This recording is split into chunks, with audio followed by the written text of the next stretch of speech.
we've all been through like really bad relationships in our past, and that's what made us the people that we are, and that's what leads us to the people that we're with. As we grow older, we become more discerning, and this brings me to, I got to play this tune because, listen, I've been listening to this thing all week long for just crazy amounts of time because it makes me think about my marriage and how good it is and how much I love my wife. And you wrote this song about your husband. I love this thing, and I would like to play it now. Oh. Can we do that? I have an idea which one it is. Yeah, we can do whatever you want. You think? Yeah, Where Love Stays. Yes, exactly. And I think because this track has such deep emotion in the way that it's delivered, and it's so simple that it means that much more. And I've been listening to this thing a lot. I'm about ready to cry right now. I'm not kidding. Anyway, I'm going to play it real quick. Stop. Okay. It's a quickie, too. It's a quickie for everyone listening. All right, here we go. Where Love Stays. All right.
Yeah.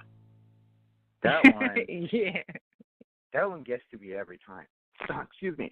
I promised I wasn't going to do this. But the lyrics. Somebody get this man a tissue. Yeah, I know. I don't know where my box of tissues went. Lily, where's my box of tissues? Anyway, the lyrics are very simple yet profound. I've never heard anything written quite that way, And how did you get to that place? What brought you there to write this? It was a long road of since you've been gone to get to that place. I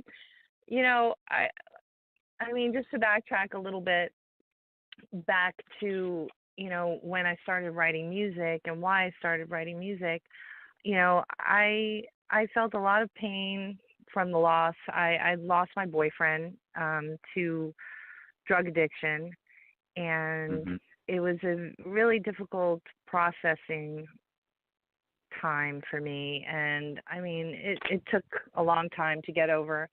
And I kind of went through a lot. I mean, just to be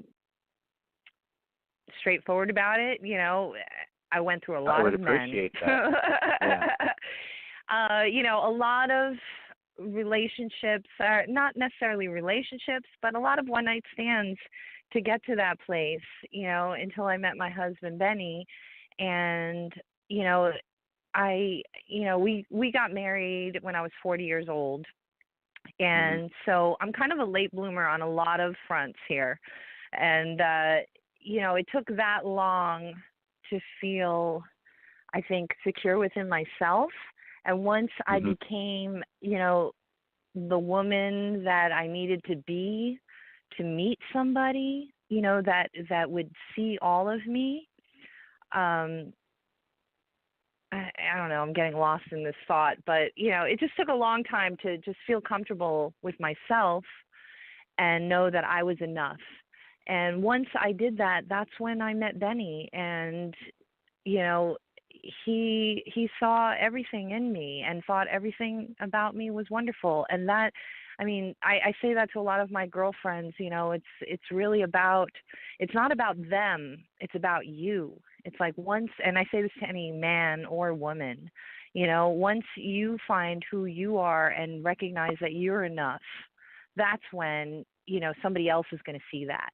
And once Mhm. I met Benny, it just, you know, I mean, yeah, there's still struggles and everything in every relationship, but I never felt more loved by anyone Well, than I did when I met him.